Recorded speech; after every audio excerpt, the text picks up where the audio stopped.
মানে সুষম তড়িৎ ক্ষেত্রে হেডলাইন লেখ সুষম তড়িৎ ক্ষেত্রে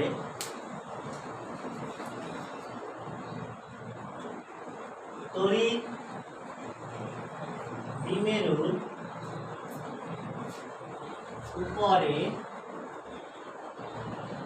কৃত কার্য,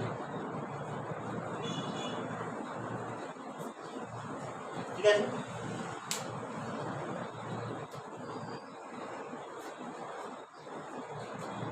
তাহলে একটা এরকম তড়িৎ ক্ষেত্র আছে, তড়িৎ দ্বিমেরু এইভাবে ছিল,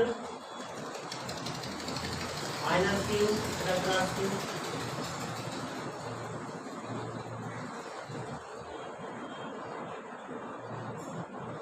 এইবার কি হচ্ছে, এবারে এইভাবে আছে, এটা একটা অ্যাঙ্গেলে ঘুরে গেল, কেন? কিউ বল এদিকে কাজ করছে, মাইনাস কিউ সরি কিউ বলটা এটা নিচের দিকে কাজ করছে, মানে তড়িৎ দ্বিমেরুটা মনে কর এইভাবে ঘুরে গেল, থিটা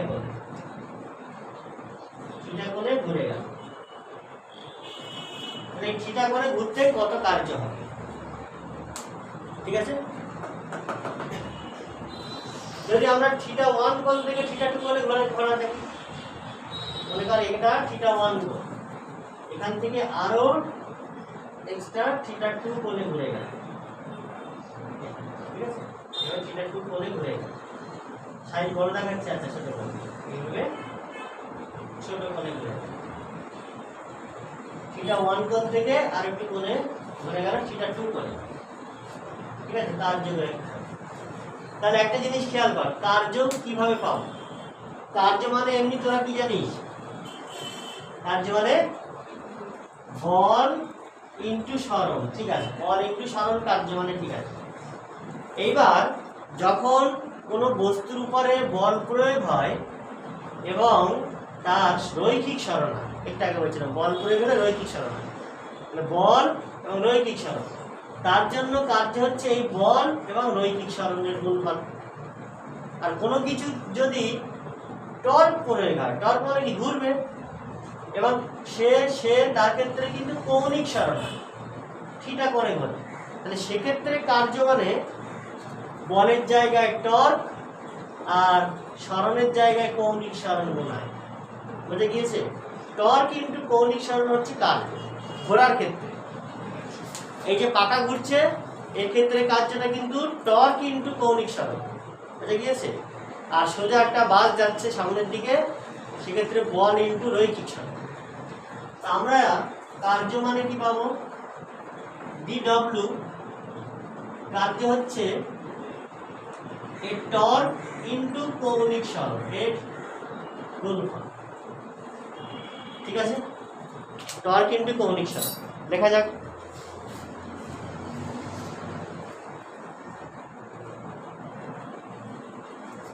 এটা হচ্ছে ডি থিটা কোণে ঘোরাতে কৃত কার্য, লিখে নেই ডি থিটা কোণে ঘোরাতে কার্য।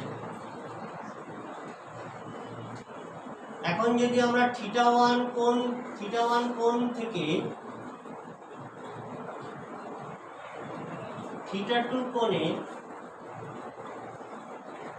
ঘোরাতে কার্য কত হবে, তাহলে আমাকে ইন্টিগ্রেশন করতে হবে, অনেক বেশি কোণে ঘোরাতে গেলে।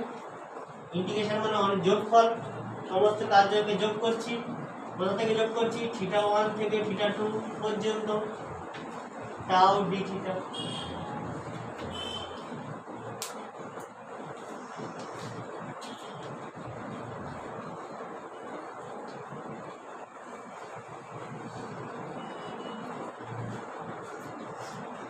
ঠিক আছে, এবার বল এটা DW না, W লে W ইকুয়াল টু থিটা 1 থেকে থিটা 2 এই ছিল টাউ ডি থিটা। এইবারে টাউ এর মান কি ছিল জানো, একটু আগে বার করেছি, পি sin থিটা। তাহলে এখানে বসিয়ে দেবো, তারপর W equal to integration theta 1 থেকে থিটা 2, টাউ এর জায়গায় বসিয়ে দিই PE sine theta D theta. ঠিক আছে, এবারে সুষম তড়িৎ ক্ষেত্র মানে হচ্ছে তড়িৎ ক্ষেত্র ই ধ্রুবক কনস্ট্যান্ট, আর পি তো ধ্রুবক হবেই, কারণ পি মানে কি 2l কিউব, এল ও ধ্রুবক আধান ও ধ্রুবক, তার মানে এই পি ধ্রুবক, তাহলে কোন ইন্ডিকেশনের বাইরে বেরোতে পারে। এটা যদি সুষম না হয়ে অসম তড়িৎ ক্ষেত্র হতো তাহলে কিন্তু ই বাইরে বেরোতো না ইন্ডিকেশন, তখন ই যেভাবে ভ্যারি করছে সেইভাবে ইন্ডিকেশনের মধ্যে থাকতো।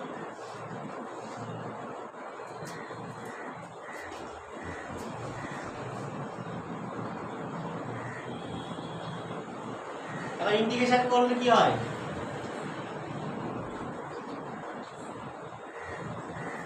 পি সাইন থিটার ইন্ডিকেশন জানিস কত হয়, কাকে ডেরিভেটিভ করলে সাইন থিটা হয়, মাইনাস cos থিটাকে ডেরিভেটিভ করতে হয়, cos থিটাকে ডেরিভেটিভ করলে তো মাইনাস সাইন থিটা হয়, তাহলে মাইনাস cos থিটাকে ডেরিভেটিভ করলে সাইন থিটা হয়। বুঝে গিয়েছে, তার মানে আমরা সাইন থিটাকে ইন্টিগ্রেশন করলে মাইনাস cos থিটা পাবো। তোরা যখন ইন্টিগ্রেশন শিখবি তখন দেখবি ডাইরেক্ট উত্তম ফর্মুলা চলে আসবে, সাইন থিটার ইন্টিগ্রেশন মাইনাস cos থিটা। আচ্ছা, এইবার কি করব, এখানে কি করতে হয় মনে আছে, প্রথমে আপার লিমিট মাইনাস cos থিটা 2, আবার মাইনাস লোয়ার লিমিট, মাইনাসে মাইনাসে প্লাস cos থিটা 1। আমি যদি সাজিয়ে লিখি cos theta 1 minus cos theta, w সমান, এটাকে বক্স করা, এটাকে মুখস্থ করতে হবে একদম ভালো করে, প্রচুর অ্যাপ্লিকেশন আছে এটা, cos theta 1 minus cos theta.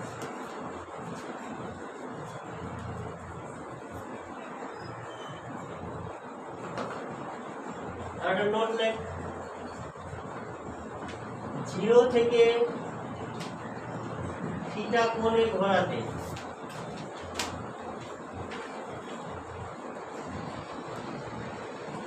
কার্য কি হবে, 0 ডিগ্রি থেকে থিটা কোণে ঘোরাচ্ছি, তাহলে কার্য কত হবে, তার মানে কি, তার মানে থিটা 1 টা 0 আর থিটা 2 টা থিটা, কি হবে তাহলে P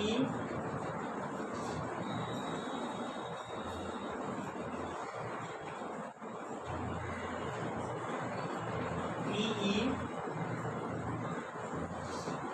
cos 0 degree minus cos theta, তার মানে cos 0 ডিগ্রি হলো 1 1 মাইনাস cos থিটা। বুঝে গেছে, W হচ্ছে